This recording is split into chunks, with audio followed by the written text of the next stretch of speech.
In case you don't want to be on camera. Okay, audio check. It looks like we're good. And you can monitor the audio right through here. Those of you on the online open frame, we are going to be starting in about 2 minutes. We're just doing our final sound check and equipment setup. So we're looking good, but let us know in the chat room if you can hear us. And then we will be, oh, hello, Danny is in there, Mohammed is in there, Neri's in there, Tim Barton is in there. Awesome, sound is good. Thank you, Tim. Yeah, if it's too loud or whatever, we'll be good, but I think we're probably good. Let's just check the levels, actually. Let's just do check. Should be maybe a little louder. I'm gonna go up a little more. My mix out. Testing, test. Yeah, that looks pretty good. And yep, you can just drop it in there. Thank you, Danny. Not bad, not so loud, but clear. Okay, I turned it up. Thanks, Kenny. Let me know if this is better. This should be the normal volume. Awesome, great. Thank you, Kenny. Okay, so I'm just gonna mute myself for a moment and we're gonna get started. How do I switch?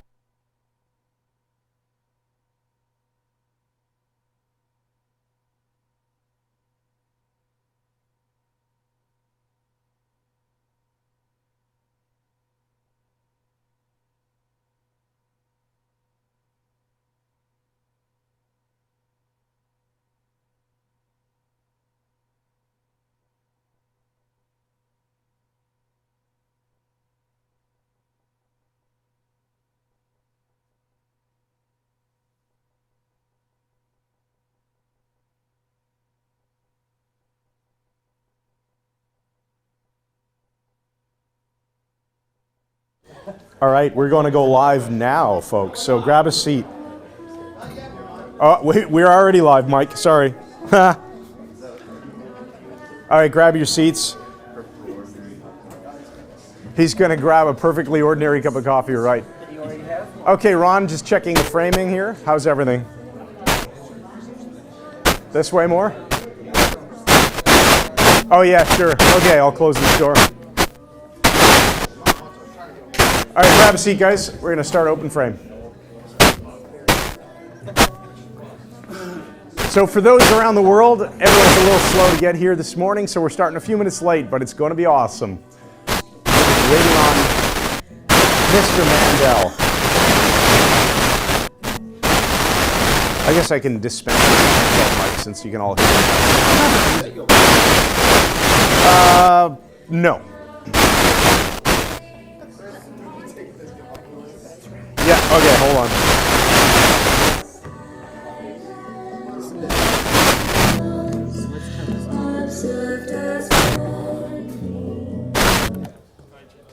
It's crackling and hissing. Oh, that's probably my microphone connection. Let me just see if I can fix that. If we're getting a crackle. Hold on, guys, I'm going to mute myself for a moment.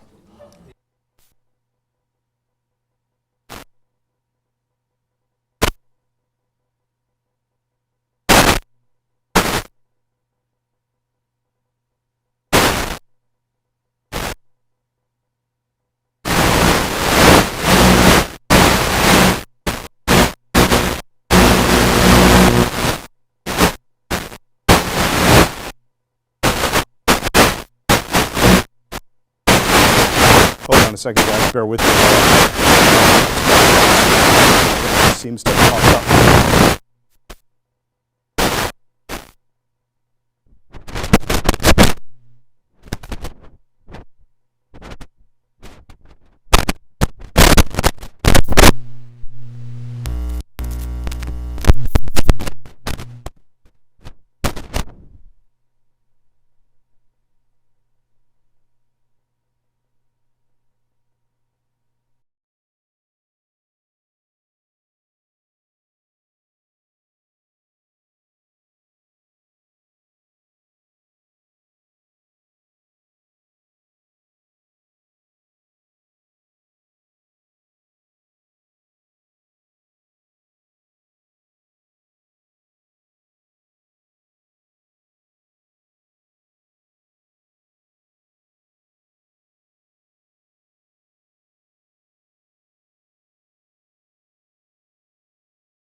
All right, we're back with hopefully better audio. Are we good to go?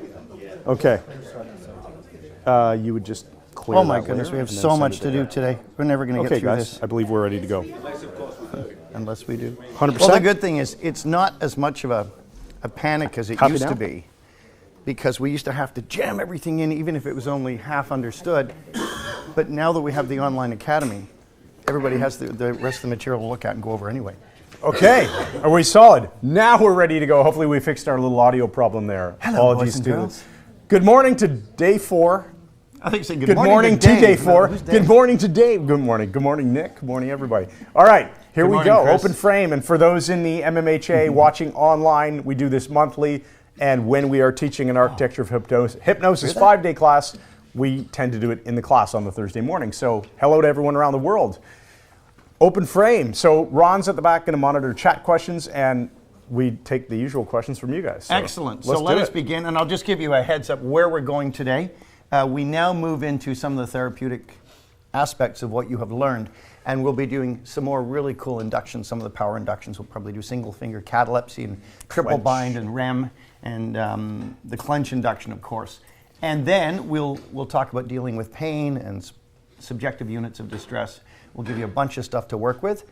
And so let's begin with open frame. I know Mark had a question, and I'll repeat it for the listeners. Oh, here, I'll just go near you. Oh, There you go. brilliant, Oh, okay. Chris. Well, I'll have a sip of this perfectly ordinary coffee while you do. All right, so here's the question. I have a young woman about in her 40s. She was raped at the age of 20 or 19 or 20. Yeah. The rape produced a child. She has the daughter, she loves her daughter, everything's great, but the memory of the rape is causing her problems when she gets into certain situations. If she meets a man, anything becomes intimate, she finds herself freezing up. Right. Because that trigger causes, basically, it's probably a neuroassociation thing, and all of a sudden the adrenaline flows in, and she's in a panic. Yep. So you're wondering if you can treat this or how to treat this. Right, because I thought Excellent. about doing the Mandler thing, but then it's like, wow, you don't want to rerun a bad memory for somebody. Well, when he's talking about this, great question. When you're talking about Really the good one. Bandler thing, what he means, of course, you're talking about the rewind technique. Yes. And you're not actually having a problem running the memory because there is a double dissociation in that. We will be doing that today. But my choice, I've used that for many, many sorts of traumatic things. My choice in this situation is my 6-step tapping. Because I worked with a woman, as I'd mentioned earlier, who had undergone horrendous rape experiences between the ages of 7 and 14. She was in her 30s now, had classic PTSD, flashbacks, nightmares, pain, gastrointestinal distress, and if fibromyalgia, and there you go. And fibromyalgia I've run into a lot when the person is beating up on themselves and giving themselves pain. And in her case, you couldn't, if you went like this towards her neck, Oh, yeah, that'd she be would bad. have a panic attack and start hitting you. This Well, woman also is having Parkinsonian symptoms, but there's no actual classic Parkinson's. no classic Parkinson's. My guess is that if you eliminate the trauma, this stuff will largely clear up on its own, or probably completely. The woman I dealt with who went through this 7-year traumatic experience, that was a 1-session cure. And at the end of it, I grabbed her by the neck like this, and she just burst out laughing. And she sent me so many people to work with. Here's how you do it. Teach the person the 6-step. Make sure they're hydrated. So remember your 6 steps are top of the head, center of the forehead, so put your fingers vertical so you're sure to hit it. Outer corner of the eye, close to the eyeball. Under the eye on the cheek. Some people go too far to the outside, but it's under the pupil. Then under the edge of the collarbone on either side. These are all bilateral, you can do either side. And then finally, you can either hit the inside of the wrist or just grab it firmly. Take a deep breath and relax. Robert Smith adds, they breathe in, relax, and they say peace, which keeps re-anchoring the word peace, which is a very clever thing. I said the essential difference is I've added the 6th point on the top of the head, which is the anxiety spot. And it only takes a few seconds to add that, but anxiety underlies so many things. In fact, if people are really anxious, you can teach them just to tap that spot about 50 times, several times through the day, and it will depotentiate it. They'll feel better, whether they believe in it or not. So Are you doing it on her or you're showing her? I'm showing her. So I'm tapping on myself along with her doing it. When I teach someone this, I always do it with them. A, it keeps them on track, and B, they don't feel stupid doing it because I'm doing it too. So you want to make sure the vated ego state, the one that is damaged, is the one that is executive, that's connected to the prefrontal cortex. The only way you can do that is by having them feel it again. Feel some of the emotion and give it a name. Now here's our model. This comes from Willem Lammers, a Swiss psychologist I studied with, who started using these techniques, and as he reported it, getting results in 20 minutes that used to take 2 years. So you'll get quick results, but you must get that vated ego state executive, have it be present. And he said, this model of trauma says all of these things for a right-handed person are stored right brain. It's an electromagnetic disturbance, they think, in the right brain. And you've got the amygdala firing from an event that happened a long time ago. It's no longer a problem, but it's acting like it's a present event. She's acting like it's a present event, or the guy is acting like it's a present time event. So the amygdala is firing. The amygdala also codes words that upset us, racial slurs, different words. Any words that set us off are coded in the amygdala. And so you must give this a linguistic tag. So when the person talks about this, how do you feel when you talk about this, talk about the event? You might want to take them to the very beginning, the very first thing, how do you feel? And I'm calibrating all the time. Well, I feel anxious. I know what's going to happen. Anxious. Okay. The person has now given me the word anxious. You want their word, not yours. That will code to their amygdala. So they say, I feel anxious. I'm anxious. This is making me anxious. And have them do the whole thing with the word anxious. Now remember, in order to make sure it's working, you must set up in advance a knowledge of subjective units of distress, the SUDs.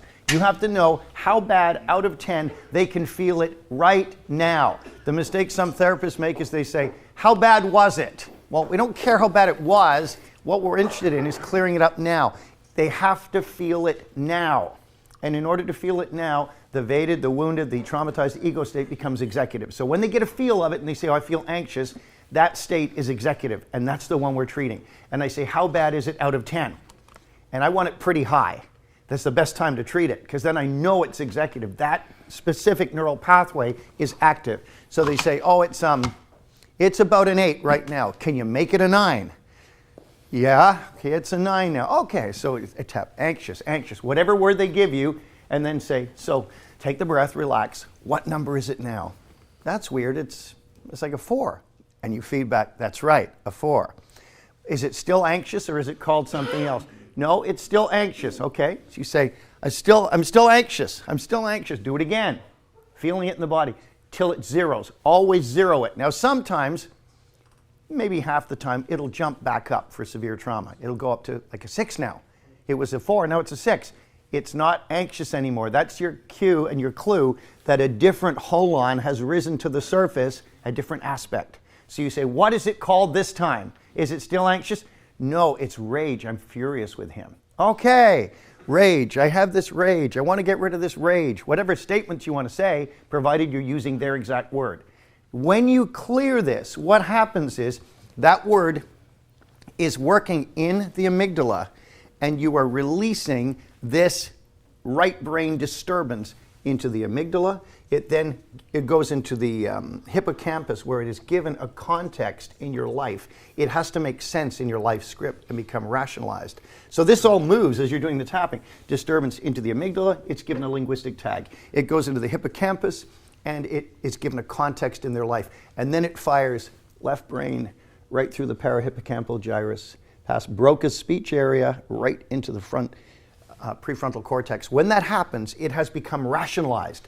It now makes sense in their life, and the negative emotions are gone. But you still preserve the learnings. All they have to learn from the experience is still intact.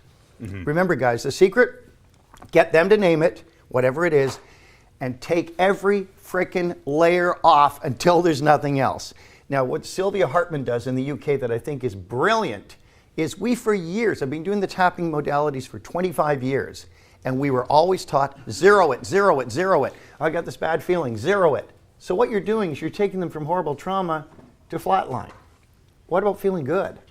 So once you've zeroed it, now go to your positive install. I'm feeling great. I'm feeling free from this. I'm going to live my life my way now. I'm awesome. Put in the positive. How do you feel out of 10 with 0 being flatline and 10 being unbelievably, amazingly awesome? Well, I'm feeling about a 6. Okay, let's push it again. get it as high in the positive as it was low in the negative. So if they reported it was an 8 in the negative, get it up to an 8 in the positive. And this is your friend. This will serve you so well. John Grinder told me that you can clear many, many things by overwhelming them with enough positive anchors. So you're putting the positive in after you take out the trash and then restoring the person. And this will work. Before we go on. Yes. There's Let me change sides with you, buddy. Yeah, this works phenomenally well for sure. On top of that, just to point out a few of the other resources we have available. So Mike's got the repressed memory protocol, which is demoed inside of the MMHA, and it's also part of which you used it on the idiomotor signaling on one of the 3 demos that we just posted. So in the supplemental video section of MMHA, you'll find lots of demos on this kind of stuff. Also in the bonus section, Carl Smith taught an entire weekend on kinetic shift, and that kinetic shift protocol is great for trauma. Yep. And yeah, absolutely. Get rid of the emotions, not the memory, because that's a very common, for everyone listening online too, this is such a common question. I monitor our Facebook page where people chat with us and ask us questions, and so often it's how can I make someone forget that this happened, or forget. And it's not about forgetting, it's about depotentiating the emotions so that people can learn from it and move on with their life. Good point. In fact, there must be 3 things to heal these events. One is you must remove the negative emotions, and we like to replace them with positive emotions as the next step. The second one is you have to make it rational to their conscious mind. In other words, fitting it in the context of their life. This happened, it's over, I survived it. It's rational now. And the tapping will do that automatically by shifting it into the hippocampus. And the third one is you must preserve everything they've learned from the experience. It's no good to remove someone's trauma of rape if they keep walking through the same deserted park at night and get raped again. That you have to say, and your unconscious mind can take everything you've learned from this experience and put it somewhere where you keep all those learnings so that anything that needs to be learned here will be learned. They don't even have to consciously know what it is, but their unconscious, when instructed, will do that as part of their survival reflex. Yeah. If you do those 3 things, you will get a really good result with it. Make them strong and happy. Make them strong and happy. I like that. Yeah. Chad. I just wanted and then Josh. to follow up to what you were saying. Oh, hold on, let me walk closer to you. Go ahead. Getting waffles. What did you say? Audio. I just keep forgetting that the questions need to go to the internet too. I just want to make the comment that since we did the tapping, that was Tuesday, I've gone 2 nights without having a nightmare. Nice. Oh, freaking awesome. I've never gone 2 nights in a row without having a nightmare. Fantastic. So I mean, it works, and I've been doing it on my own. And Yeah, you were the one who asked the question about how to deal with PTSD. I was. Yeah. That's right. And so That's So fantastic. to go 2 nights in a row without a nightmare, I mean, this is. And Chad, if you wake up, Amazing if you stuff. do have a nightmare, wake up and immediately do the tapping and release it, and then do the, I'm feeling awesome, I'm going back to sleep. Put the power in. Sometimes you'll get a tinge of it will come back later, and it hasn't come back. Hear me, guys, it has not come back. It's just a hold on, Arthur Kessler, a layer you didn't get the first time, like my fibromyalgia returned a week, 10 days later, a little bit, cleared that layer, and it's totally gone now. And what's interesting in this, you said about the nightmares, a little while ago, this is the genius of Freddie Jacquin. How many of you were at his weekend? Excellent. Hello, That Nancy. was a great course. Great course, brilliant guy. And so is Anthony. They're just brilliant in totally different ways. And I was telling Freddie and Chris and Anthony, we picked them up at the airport. And I've had lately this weird phenomena, and it's sleep paralysis. 10% of the population gets it occasionally. But I got it 2 days in a row, and I got it back to back. I fell asleep again, got it again early in the morning. And with sleep paralysis, in your brain, the pontine tegmentum shuts down your motor neurons so you don't move. That's so if you're dreaming you're fighting a Tyrannosaurus Rex, you don't lash out and kill your spouse in the night. You stay still and fight it in your brain.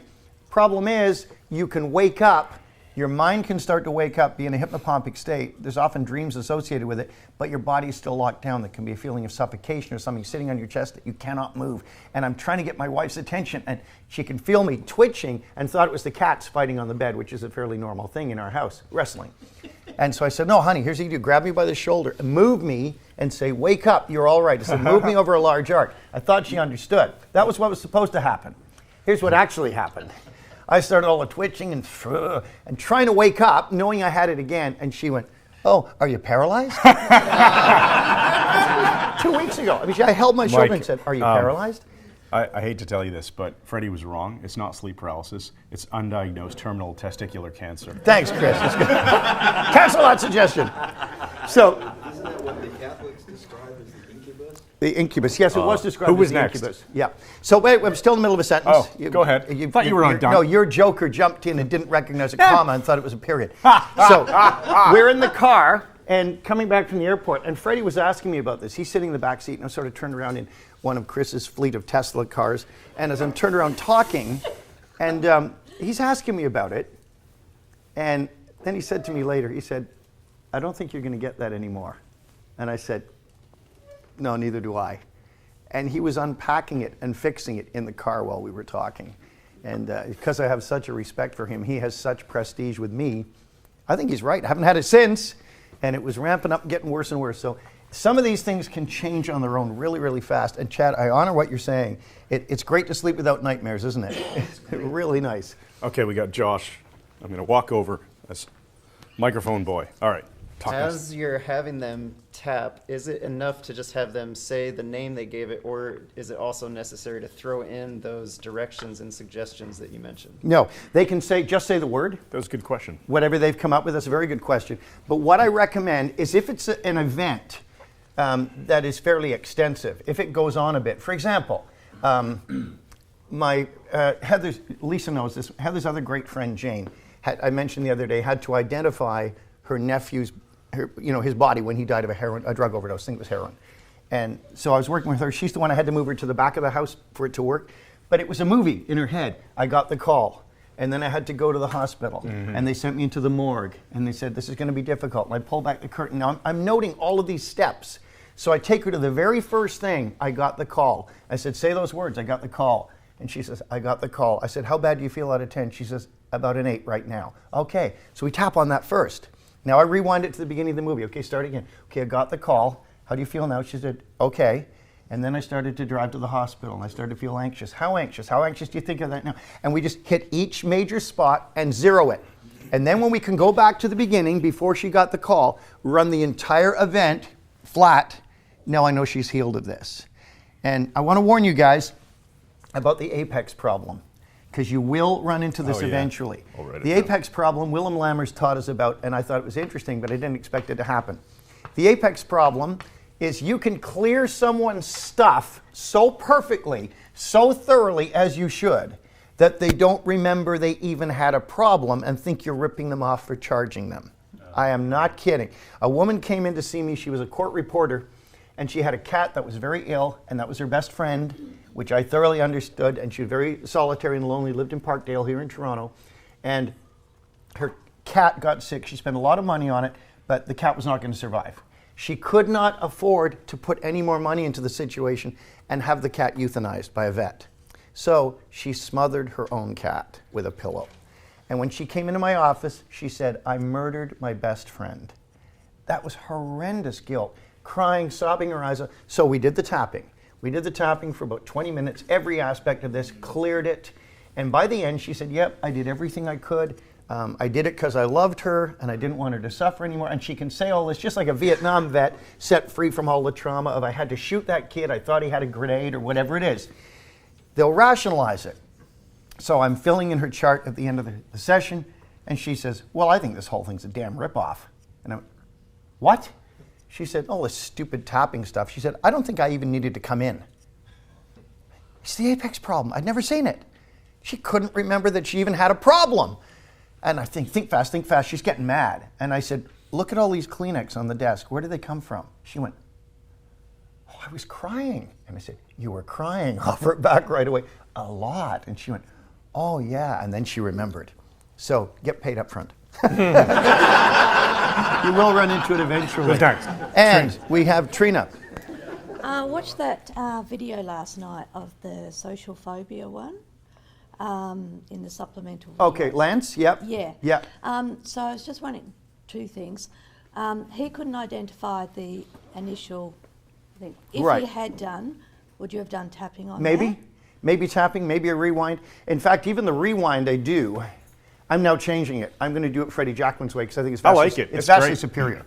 You do not have to find the initial sensitizing Now we event, have to re-record that video. We'll talk about that later. Yeah. Huh? I said now we have to re-record our video. Now. No, we do not. We leave it in. I'm but kidding. Yeah, I chose because he did not know the origin.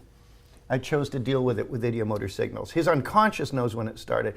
And that is my choice for most of these things now, which is in widow school. Widow Whoa, school. Freudian- Wizard school. Hey, this stuff You're- really comes You're out. going to have the unconscious follow that feeling back to the first memory that, when resolved, will give the maximum ecological Are you saying I have a change, problem right? in my marriage? Yes, I am. That was my next question, because you were saying it was like Metaphor. regression, sort of like a regression back. Right. And then you took him through, and he signaled when you had the Yes. emotions.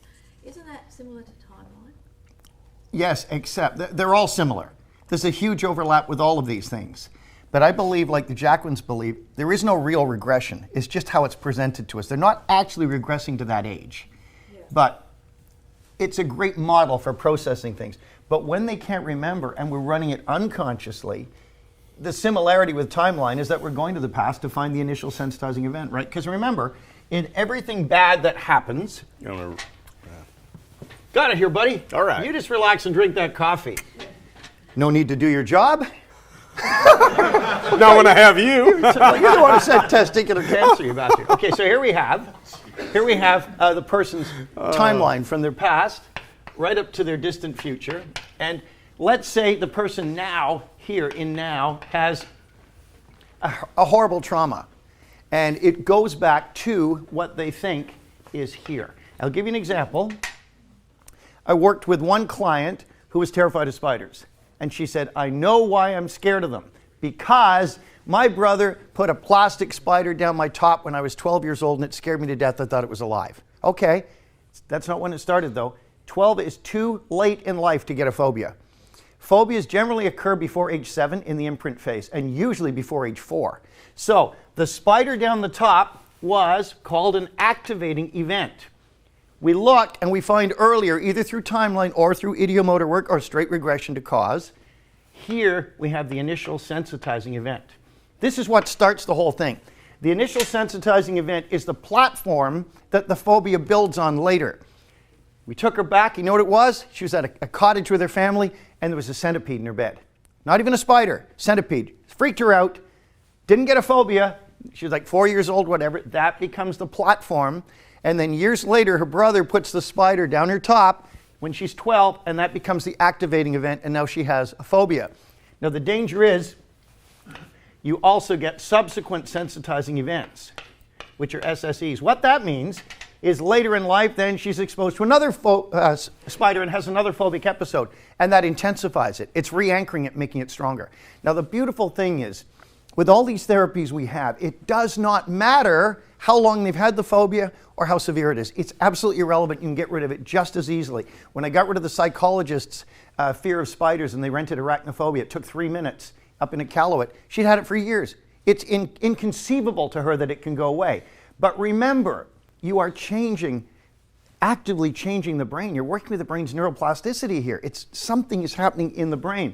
So here's what we have to get to. If you take someone back only to the activating event, you'll only get rid of some of the emotion, maybe a lot of it, unless you get to the initial sensitizing event and clear that through whatever means, it probably won't go away. Case in point, I had a phobia so rare, it didn't even have a name until about 10 years ago. It was a fear of being in a room with a very high ceiling, like St. Paul's Cathedral, Notre Dame, something like that, or the Royal Ontario Museum here in Toronto has an entranceway, and it was terrible for me. If the floor was shiny and the room was echoey, it made it even worse. I didn't know what it was. As long as I was holding my parents' hand, I was okay. But for me, guys, gym class was a freaking nightmare. I'm in a gymnasium. How do you explain to your teacher? It's not that you don't like gym. You're terrified every time you're in the gym. And I felt as though I was upside down, hanging onto the ceiling by my feet, and I was going to fall upward. Horribly unsteady, sweaty hands, everything. And volleyball, basketball, where you're jumping, I thought I was going to die. It was so terrifying. And so anyway, this phobia was really, really bad. I threw every NLP thing at it I could. I did the rewind technique. I was able to reduce it a little bit. My wife and I were in England. We went to St. Paul's Cathedral, the whispering gallery where you can hear the echo right around. You can hear someone whisper. The sound is carried. Then we're down at the bottom, underneath the dome. I had her hand, and she forgot about my phobia. And she walked away to look at something. and I physically couldn't walk. I was paralyzed with fear underneath the dome. This is only in the early 80s. And she grabbed me by the hand and took me outside. I was hyperventilating. And it was bad even in the 90s, even when I had all my NLP skills. And I was in England working with Paul Giles with the hand puppet, a little bit woo, the cop. And we went to St. Paul's, and we were just at night walking through London. We just sat on the front steps, and it fired it again. And I felt faint. I was going to dizzy, going to fall over or throw up or something.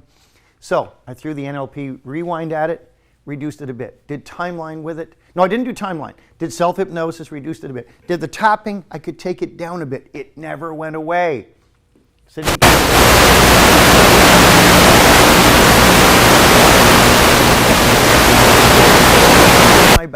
I took myself back to the initial sensitizing event, but not at first. I found the activating event and thought that was the ISE. All of a sudden, here I am, seeing myself, a little boy, maybe 3 years old, in England, wearing a little bow tie, and I'm with my mother, and there's other people there in the background, and we are in an Anglican church under a dome. It wasn't a big church. The floor is very slippery and wet because there's water on it. And my mom is holding a baby girl in a christening dress. And the priest is standing there, and this baby is screaming, and it's echoing in this stone room, and the floor is wet. And I'm just terrified. That was the first. And then I thought, this is weird, this is amazing. My unconscious mind said to me, St. Wilfrid's Anglican Church, Chatterton. I Googled it. It's just a couple of miles from where I lived in England. It's a real church. I thought St. Wilfrid, yeah, St. David, St. Peter, St. Wilfrid, well, it's there. And you can click on it and see inside the church. And that was the baptismal font and everything that I remembered from this from when I was a very little boy. But that wasn't it. It started to go away, and I followed the feelings back and found the initial sensitizing event. This was the activation.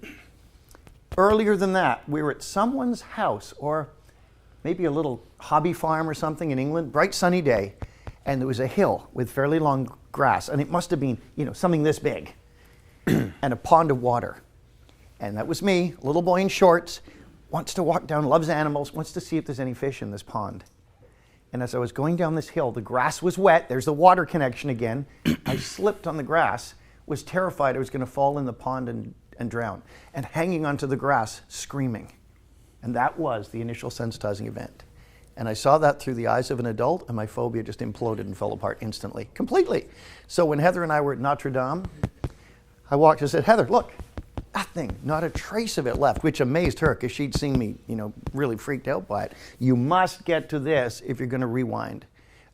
The earlier you can get, the greater power you'll have. If you get to this, all these fall apart and implode.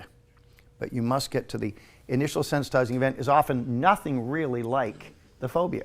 You think about it, sliding on grass to a pond of water, the common element was water and wet and slipping, and then it became the echoing and the screaming got anchored to it, so any kind of vaulted ceiling, slippery looking floor, which was reminiscent of the water, that fired it all again.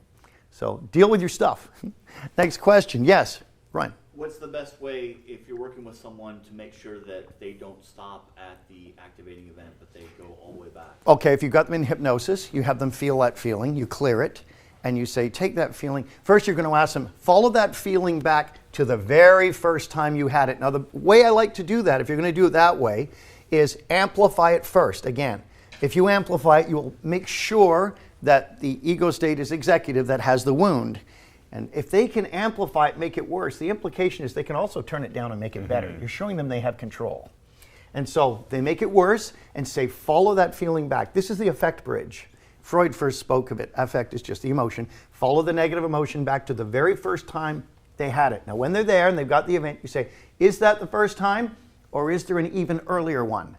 Nope, that's the first time. Okay, clear it. Run it backwards, let them see it in the eyes of an adult, and release all the negative emotions, keep all the learnings, preserve the learnings, and every event from then to the present to now to right out in your future rewrites itself and releases all of these negative emotions and takes in all the learnings, and that will clear it. So it's remember, that's how they used to do it after World War I, only they thought you had to abreact, that you had to fire off the negative emotion by reliving it. You don't. You don't need to scream and freak out. Some people want that. If they want that, do that. But it's better. You can see it dissociated. Comfort that. In fact, one of the best techniques is the informed child, where you go back as an adult and tell them, look, you turned into me, You survived. You're going to be awesome. Everything's okay. Comfort that child. And that will clear a lot of stuff too. Okay, next. Who's next? Am I on? You're taking my side where my coffee is. Yeah, no problem. We got something from the chat. The question from the internet is, Mike, have you tried or used eye movement therapies? Have you tried or used? EMI or IEMT? Okay, everybody can read the question in the chat, so I don't have to repeat it. Is that Patrick's question? NLP coach? Yeah. Yeah. Yes and no. First of all, let's say why I don't use it. A friend of mine who's a pediatrician is level 2 EMDR, and he doesn't like it. He said it can leave people in a hyper-aroused state afterwards and feeling really spaced out. Whereas you'll never get that with the 6-step thing, as far as I can tell. It clears things. It won't just switch things on and maybe not clear them. It's working because of bilateral stimulation, so you're firing both brain hemispheres back and forth. Melissa Tears does it with people who are anxious, have them pass a bottle Stress of water. ball or something. Yeah, pass something back and forth. It must cross the center line. It'll do the same thing. But then I said no, but yes. Built into Carl Smith's amazing kinetic shift, there is a form of EMDR. So at the end of it, when the person's let go of the negative emotions with all these energetic methods and submodalities, it's a brilliant system. He'll have the person keep your head still and look up. So I want their eyes right at looking up as high as possible. Do it on a slight angle so the camera can pick it up. So, and I'll be moving, I'll have you follow this, but don't move your head. Just an arc like this, and he's just going to say, all gone. Just say, it's all gone. It's all gone. Every bit of it's gone. Every bit of it's gone. It's all gone. It's all and gone. I'm watching for the start of a transnervational search. I'm watching for his eyes to go off the pattern into something else, and then it is gone. That will release it. But that's the only form of it I do. Greatly simplified. And if you've not seen Carl's kinetic shift stuff, it's well worth doing. It's very powerful too. Chris is the only person I know who actually did it through the door of a car. Yeah, that's right. Yeah. The woman still had some stuff yeah, left. I was reaching in like. I was working with a woman who had anxiety driving in certain situations, and so we did all the work, in a normal setting. In this case, it was just in one of the cubicles at the library. And then when she was like, "Okay, I'm feeling great," I said, "Let's go test it. Get in your car and put your hands on the steering wheel. Imagine you're right in that same spot. How do you feel now?" And she was saying, "Oh, good," but I calibrated. No, there's still something to work with. So I just had her imagine, and I did a bit of Carl Smith's kinetic shift right there. I was standing outside of the car. She's got her window rolled down and blasted it out. It was great. Sorry, buddy, I'm just turning this on silent. Mark, hold on, let me walk over. Would you consider doing that kinetic shift move at the end of a tapping routine? You could. You could do kinetic shift at the end of a tapping routine. It will fit with anything. Like tapping will fit with anything. Kinetic shift will fit with anything. But kinetic shift is so clean and so powerful. It's such a great standalone technique. You probably wouldn't need anything other than that. So, if there's people online using it for addictive cravings and all kinds of things and phobias and anxieties, and it's a wonderful technique. Yeah, there is an interlocking nature with all these things where I'd be more inclined to use the kinetic shift or whatever tool first. And if for whatever reason we didn't get it down to 0, then tap the rest of it. Yeah, that makes sense. That would be probably the way I would do it. But there's no rule. It's not like there's any I'd probably do it that way too. Yeah. And also, I think it's really key to teach your clients the 6-step. I always did that. Oh, and let's say this too, at this point. When we're working with a client for this kind of thing, it's a great idea. Of course, learned it from Mike. When the client comes in, they describe their problem, and you say, well, how bad is it on a scale of 1? You suds it, right? We erased it. You get the suds, and let's say they say, oh, I can get it to an 8. Well, okay, look, normally we can get this down to a 0 in one session. But if you left today and it was only at a 1 or a 2, would that be okay with you? And they'll typically be like, oh yeah, that'd be so much better. Can you imagine like somebody feeling a 9 pain, leaving at a 2? They're thrilled, right? So if you pre-frame that a 2 is success, when you get it down to 1 or 0, they're thrilled. Yeah, that's a very good point. And you can throw it at things like pain as well, as Chris is saying. Throw it at everything. The worst that'll happen is it won't work. What was the next hand that went up there? Hold on, Diana. We'll just run over and Motion sickness. For motion sickness? Motion sickness. Okay. That I can't make it happen right now, but we're out on the boat. Yeah. Or what do I do for motion sickness? The way I've treated motion sickness, and I've only done it a couple of times, is I've got the person to get the C-bands, and I've hypnotized them to increase the efficacy of the C-bands, and that will work. Motion sickness happens when what you see on the horizon does not match what your vestibular system is telling you, when there's a dissonance between the two. So one of the first things you can do is if the person is able to look out and see the horizon, then they're able to adjust to it. But if you're in a cabin below deck and you can't see the horizon, then it gets really bad. Your brain interprets it that you have ingested a poisonous alkaloid and attempts to empty your stomach contents so you don't die. And that's how it happens. So that's right. We give you the info. Nobody else does. But that is true. So if the C-bands, if they're put on in the right spot, they're absolutely magical because they're hitting all the stomach meridian and everything. And if you reinforce that with hypnosis, they'll get the same effect. If someone forgets the C-bands and they know the spot, I teach them how to use their first finger like this and just press and rotate it in a small circle. And that will clear it too really quickly. I think Martin was next. And then Nancy. Martin and Nancy, go ahead. And then Trina. What about that? What are they? What are C-bands? Oh, C-bands What you are can buy in C-bands, Mike? Shoppers Drug Mart.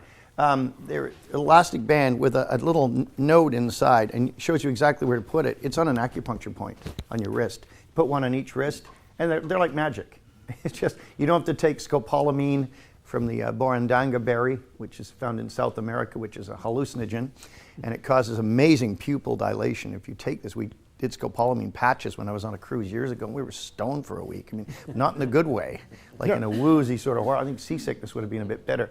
Or you can even use the old sailor's cure for seasickness, the pirate's cure. Drink a bucket of seawater. I know. I think it just makes you throw up so much your body goes, enough, and you stop. Nancy. I had seasickness once. I was on a cross-Atlantic ship, and I just stayed in my, for the first day or so, I stayed in my cabin and lay in bed, and it was just like being rocked. And that acclimates me to the movement. You know, So that and I worked was for you? fine. I was fine after that. Everybody else was like really sick, and I was fine. That's amazing. Okay, We came to Canada in 1957 on the HMS Corinthia. And I checked its history, and it was run aground on the Aland beach in India, where the graveyard of ships, where they run them aground, and it's called the hangman who takes them aground, and then they take them all apart with blowtorches for scrap. And my wife said, oh, so they took the Corinthia apart. And I said, yeah, not too bloody soon either. I hated that ship. We were so sick. We were in the North Atlantic in the fall, which is very rough. Some of the roughest seas in the world, other than the down by the tip of South America. And the weird thing is, my sister became anchored from this. Everybody was sick, I think, except the captain and the ship's surgeon. Everybody else was ill. And you couldn't keep food down, and they had the rope down the gangway to hold on to. And you'd try to struggle into the dining hall, and there was always the smell of fresh rolls baked.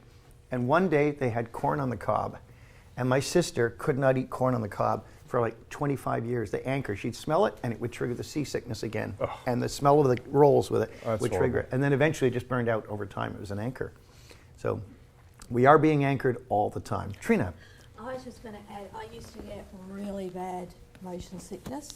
I had hypnosis for it, but one of the things that really helped too was actually addressing the anxiety about getting motion sick, because when it's a really horrible feeling.